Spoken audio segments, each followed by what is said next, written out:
साथियों, परसों अरविंद केजरीवाल जी ने राउज एवेन्यू कोर्ट के अंदर कोर्ट से कहा कि बेसिकली उनके खिलाफ 4 ऐसी गवाही हैं, 4 लोगों की ऐसी स्टेटमेंट्स हैं जिनके ऊपर भरोसा करके ईडी ने उनको गिरफ्तार किया है। और कोर्ट से उन्होंने पूछा, क्या इस तरीके की 4 स्टेटमेंट्स पर्याप्त हैं कि आप एक सिटिंग चीफ मिनिस्टर को गिरफ्तार कर लें? और उन्होंने 4 स्टेटमेंट्स के बारे में पूरी तरह से विस्तार से कोर्ट में बताया। एक स्टेटमेंट शरत रेड्डी के विषय में है और शरत रेड्डी की पिता की जो कंपनी है औरोबिंदो फार्मा और उनकी सब्सिडियरी ने किस तरीके से मनी लॉन्ड्रिंग में गिरफ्तार होने के बाद 55 करोड़ रुपए दिए, ये हमने आपको बताया। आज हम शरत रेड्डी के बाद 2 और गवाहों के विषय में आपको बताएंगे और बताएंगे कि उनकी गवाही किस तरीके से ईडी ने ली है और किस तरीके से ये पूरा का पूरा केस एक फ्रॉड पर आधारित है, एक एक्सटॉर्शन रैकेट पर आधारित है। मैं बात कर रहा हूं मगुंटा श्रीनिवासुलु रेड्डी एमएसआर के विषय में और उनके बेटे राघव मुगुंटा के विषय में। तो मुख्यमंत्री जी ने कोर्ट में बताया था, एमएसआर ने अपने ऑफिस से, मुख्यमंत्री जी के ऑफिस से अपॉइंटमेंट मांगी कि मैं एक मुख्यमंत्री से एक सांसद के तौर पे मिलना चाहता हूं। 10 दिन बाद उनको अपॉइंटमेंट मिली। 16 मार्च 2021 को 4:30 बजे मुख्यमंत्री कार्यालय में ये थोड़ी सी देर के लिए मुख्यमंत्री जी से मिले।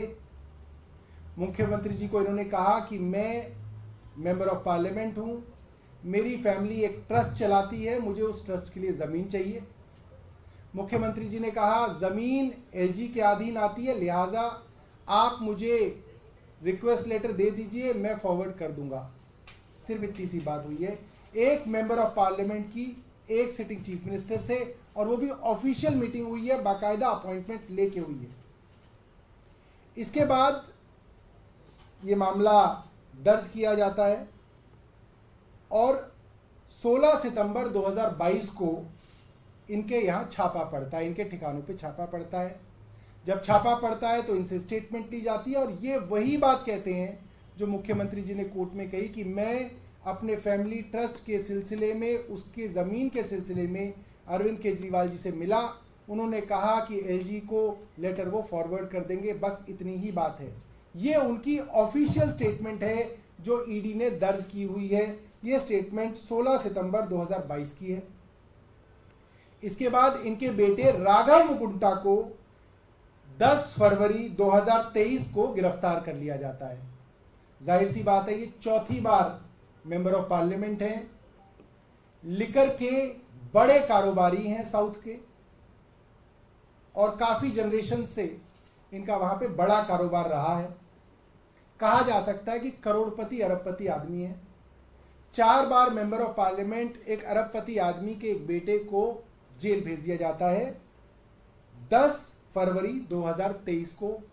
5 महीने तक उसको जेल में सड़ाया जाता है और फिर ये बाप मेंबर ऑफ पार्लियामेंट टूट जाते हैं और 5 महीने बाद 16 जुलाई 2023 को ये अपना स्टेटमेंट बदल लेते हैं और पहली बार अरविंद केजरीवाल जी के खिलाफ स्टेटमेंट देते हैं।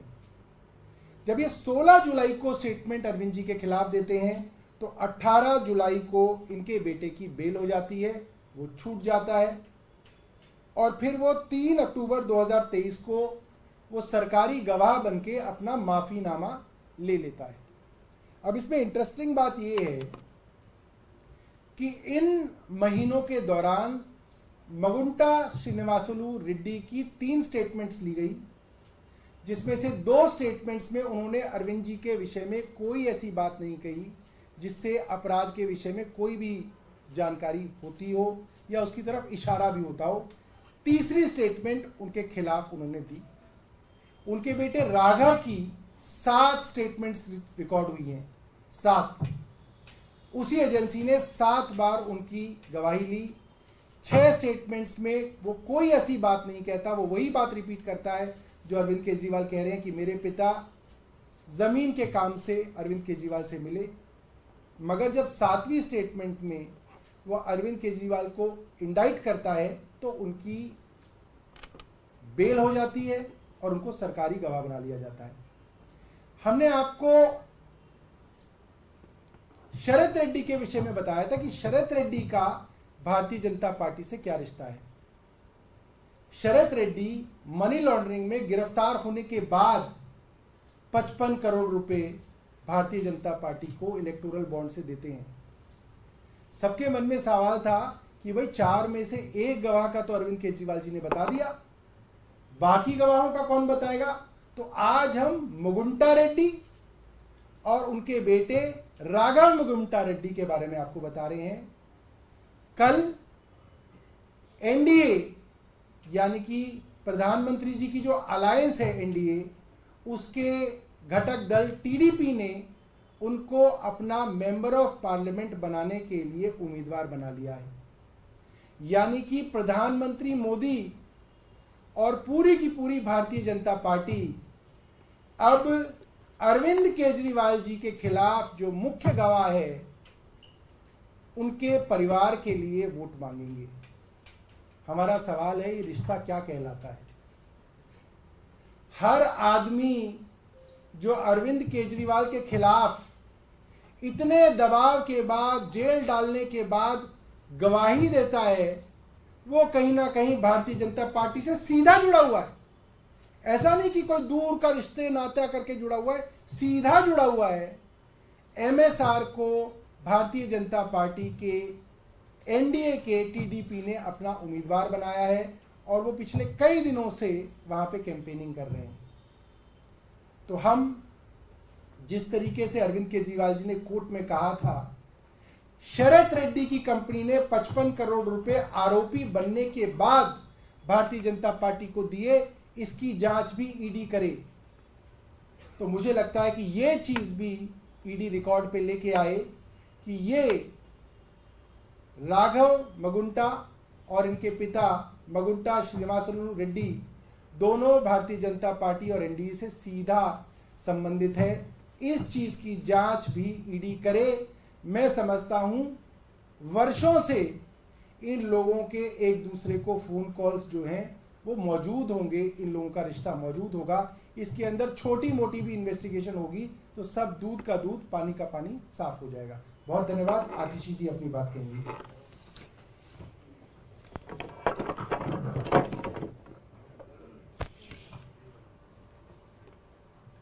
जैसा कि राउज एवेन्यू कोर्ट में अरविंद केजरीवाल जी ने बताया कि उनकी गिरफ्तारी 4 बयान के आधार पर हुई, मात्र 4 बयान, जिसमें से पहला बयान सी अरविंद का, जो तब सचिव थे, सेक्रेटरी थे मनीष सिसोदिया जी के, जिनका बयान मात्र इतना है कि उनको सीएम रेजिडेंस में एक्साइज पॉलिसी से जुड़े हुए कुछ कागज पकड़ाए। सी अरविंद का बयान कहीं पर भी नहीं कहता कि अरविंद केजरीवाल जी ने पैसे लिए, किसी ने अरविंद केजरीवाल जी को पैसे दिए। वो सिर्फ इतना कहता है कि सीएम रेजिडेंस में एक्साइज पॉलिसी से जुड़े उनको कुछ कागज मिले। इसमें पैसे के लेन देन का कोई बयान नहीं। दूसरा बयान शरद चंद्र रेड्डी, जिनके बारे में आज देश का बच्चा बच्चा जानता है कि साउथ लॉबी के शराब कारोबारी शरद चंद्र रेड्डी ने ईडी का छापा पड़ने के बाद, ईडी की गिरफ्तारी के बाद 55 करोड़ रुपया इलेक्टोरल बॉन्ड्स के माध्यम से भारतीय जनता पार्टी को चंदा दिया। तो ये थी 4 में से 2 गवाही। बाकी दोनों गवाही पिता और पुत्र MSR मगुंटा श्रीनिवासलू रेड्डी और उनके सुपुत्र राघव मगुंटा रेड्डी की थी, जिनकी पूरी डिटेल सौरभ भारद्वाज जी ने आपको बताई कि किस तरह से एक सांसद होने के नाते MSR अरविंद केजरीवाल जी से मिले, अपने फैमिली ट्रस्ट के लिए जमीन मांगी। अरविंद केजरीवाल जी ने कहा कि आप हमें पत्र दीजिए, हम LG साहब को बताएंगे। उसके बाद ना MSR का ना उनके पुत्र राघव मगुंटा का अरविंद केजरीवाल जी से कोई भी संपर्क रहा।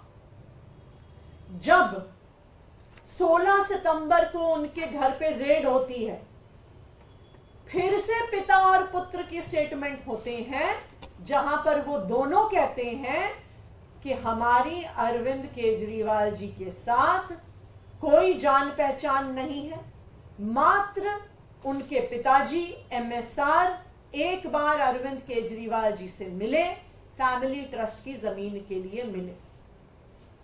लेकिन ईडी को इससे संतुष्टि थोड़ी होती है। जब तक ईडी को अरविंद केजरीवाल के खिलाफ स्टेटमेंट नहीं मिलती, जब तक भारतीय जनता पार्टी को अरविंद केजरीवाल के खिलाफ स्टेटमेंट नहीं मिलती, वो इस केस के हर गवाह को प्रताड़ित करते रहते हैं। और इसी प्रताड़ना के तहत राघव मगुंटा को गिरफ्तार कर लिया जाता है 10 फरवरी को। 10 फरवरी के बाद भी राघव मगुंटा के पिताजी MSR इस बात पे कायम रहते हैं कि उनकी अरविंद केजरीवाल जी से एक्साइज पॉलिसी पर कोई बात नहीं हुई।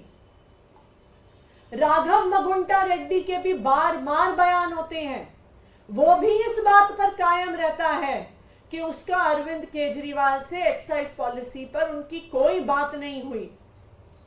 लेकिन 5 महीने जब राघव मगुंटा रेड्डी जेल में रहता है, तो राघव मगुंटा रेड्डी भी टूट जाता है, उसके पिता मगुंटा श्रीनिवासलू रेड्डी भी टूट जाते हैं।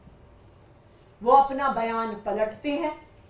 16 जुलाई को वो अरविंद केजरीवाल जी के खिलाफ अपने तीसरे बयान में अरविंद केजरीवाल जी के खिलाफ बयान देते हैं और 18 जुलाई को उनके बेटे को बेल मिल जाती है। ये सारा सीक्वेंस ये दिखा रहा है कि जब तक अरविंद केजरीवाल के खिलाफ बयान नहीं आता, हर गवाह पर दबाव बनाया जाता है, उसको प्रताड़ित किया जाता है। जैसे ही अरविंद केजरीवाल के खिलाफ बयान आता है, गवाही बंद हो जाती है, बयान लेना बंद हो जाता है और अरविंद केजरीवाल के खिलाफ के बयान को ईडी अपनी इन्वेस्टिगेशन में दर्ज कर लेती है। और अब जिस तरह से शरद रेड्डी का और भारतीय जनता पार्टी के रिश्ते का खुलासा हुआ इलेक्टोरल बॉन्ड्स की स्टेटमेंट बाहर आने के बाद, फरवरी 28 को राघव मगुंटा और मगुंटा श्रीनिवासलू रेड्डी का भी भारतीय जनता पार्टी से क्या रिश्ता है वो सामने आ गया।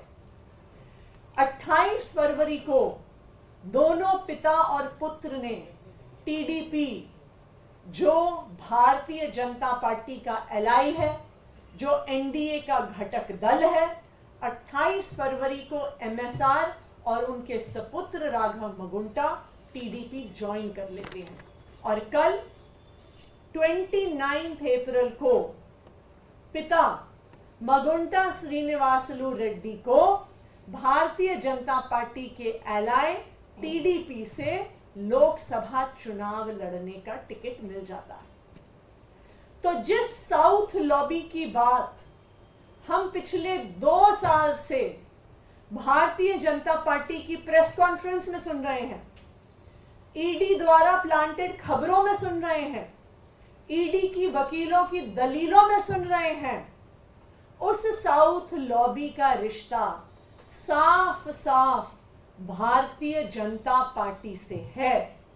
साउथ लॉबी का एक महत्वपूर्ण व्यक्ति शरद चंद्र रेड्डी भारतीय जनता पार्टी को 55 करोड़ रुपए चंदा देता है और साउथ लॉबी के में एक महत्वपूर्ण शराब कारोबारी मगुंटा श्रीनिवासलू रेड्डी और उनका बेटा राघव मगुंटा बीजेपी के LITDP में शामिल होते हैं और NDA की टिकट से लोकसभा का चुनाव लड़ते हैं, तो साउथ लॉबी का, शराब कारोबारियों का सीधा सीधा रिश्ता भारतीय जनता पार्टी से है। तो मैं आज ईडी को यह चैलेंज करना चाहती हूं कि अगर आप वास्तविक तौर पे एक इंडिपेंडेंट इन्वेस्टिगेटिंग एजेंसी हैं तो इन सारे फैक्ट्स को रिकॉर्ड पे लेके आइए।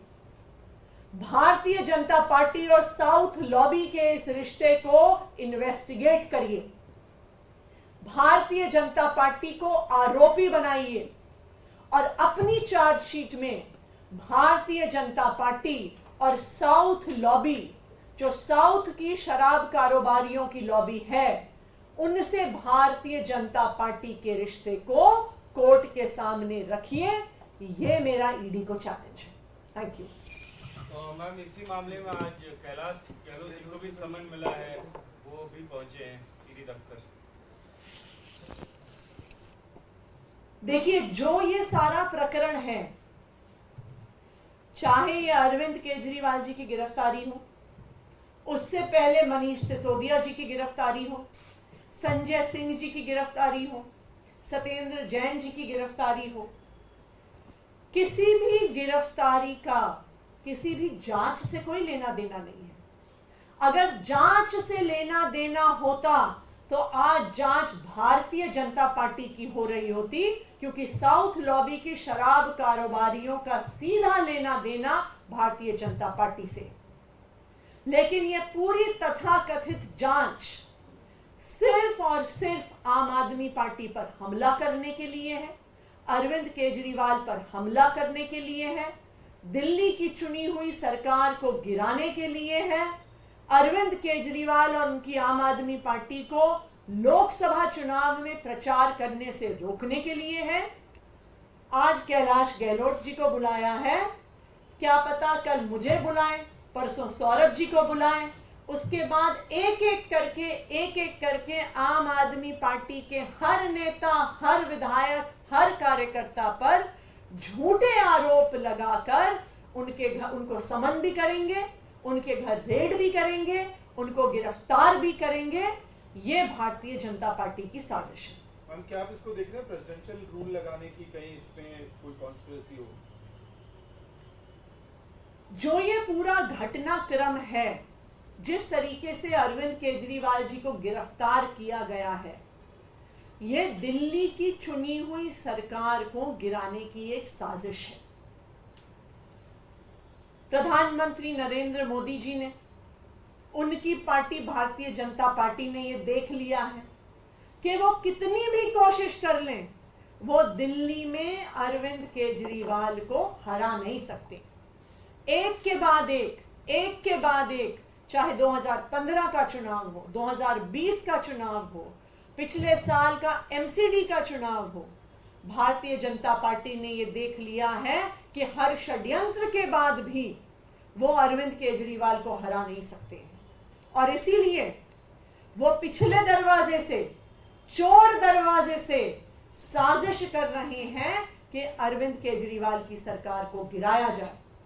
और इसीलिए अरविंद केजरीवाल को गिरफ्तार किया है, कोई जांच करने के लिए नहीं, कोई एक्साइज पॉलिसी की इन्वेस्टिगेशन के लिए नहीं, पर एक लोकप्रिय चुने हुए मुख्यमंत्री और उनकी सरकार को डिस्टेबलाइज करने के लिए। मैम, अभी खबर आई कि ईडी ने जलबोर्ड के मामले वाले केस में भी चार्जशीट फाइल कर दी है। मैंने तो आपको कहा ही कि आज कैलाश गहलोत जी को बुलाया है, कल मुझे बुलाएंगे, परसों सौरभ जी को बुलाएंगे, उसके बाद हमारे पंकज गुप्ता जी को बुलाएंगे। एक एक करके आम आदमी पार्टी के हर नेता को समन भी किया जाएगा, चार्जशीट भी किया जाएगा, गिरफ्तार भी किया जाएगा। लेकिन मैं भारतीय जनता पार्टी को यह बता दूं कि हम आपकी धमकियों से डरने वाले नहीं हैं। हम जेल जाने से नहीं डरते, तुम हमें फांसी पे टांग लो, हम उससे भी नहीं डरते। आम आदमी पार्टी का हर नेता, हर कार्यकर्ता अपनी आखिरी सांस तक इस देश के संविधान के लिए, इस देश में लोकतंत्र को बचाने के लिए लड़ता रहेगा। एक आखिरी सवाल है, कांग्रेस ने आज पीसी की है कल के रैली के लिए। जयराम रमेश ने बहुत स्पेसिफिकली कहा कि ये इंडिविजुअल सेंट्रिक रैली नहीं है, किसी पार्टी विशेष की रैली नहीं है, डेमोक्रेसी बचाने की रैली है। तो आपके नैरेटिव से हट के कांग्रेस एक दूसरा नैरेटिव पुश कर रही है। देखिए, इंडिया अलायंस के सारे घटक दल अरविंद केजरीवाल जी की गिरफ्तारी के विरोध में एकजुट हैं। जिस दिन अरविंद केजरीवाल जी की गिरफ्तारी हुई, इनफैक्ट ईडी द्वारा उनकी गिरफ्तारी से पहले ही जब उनके घर पे रेड चल रही थी, तभी कांग्रेस के, दिल्ली के कांग्रेस के वरिष्ठ नेता वहां पर अरविंद केजरीवाल जी के घर के बाहर मौजूद थे। कांग्रेस पार्टी ने, डीएमके ने, टीएमसी ने, इंडिया अलायंस के हर घटक दल ने अरविंद केजरीवाल जी की गिरफ्तारी का विरोध किया, आज भी करते हैं। और अरविंद केजरीवाल जी की गिरफ्तारी सिर्फ उनको जेल में डालने की बात नहीं है, यह इस बात का द्योतक है कि आप एक लोकतंत्र में चुनाव की घोषणा के बाद एक प्रमुख विपक्ष के चेहरे को कैसे जेल में डाल सकते हैं? आप एक सिटिंग चीफ मिनिस्टर को कैसे जेल में डाल सकते हैं? आप एक राष्ट्रीय पार्टी के राष्ट्रीय अध्यक्ष को कैसे जेल में डाल सकते हैं? और हम तो बार बार खुद कह रहे हैं कि यह प्रहार सिर्फ आम आदमी पार्टी पे नहीं है, यह प्रहार इस देश के लोकतंत्र पर है। चाहे वो ऑपरेशन लोटस जिस तरह से चल रहा हो, विपक्षी दलों पर सीबीआई और ईडी के केस हो, कांग्रेस पार्टी का बैंक अकाउंट फ्रीज करना हो, लेफ्ट पार्टीज को इनकम टैक्स का नोटिस हो, अरविंद केजरीवाल जी की गिरफ्तारी लोकतंत्र पे जो हमला हो रहा है उस पे एक आखिरी प्रहार है। और इस प्रहार के विरोध में इंडिया के घटक दल सब एक साथ हैं।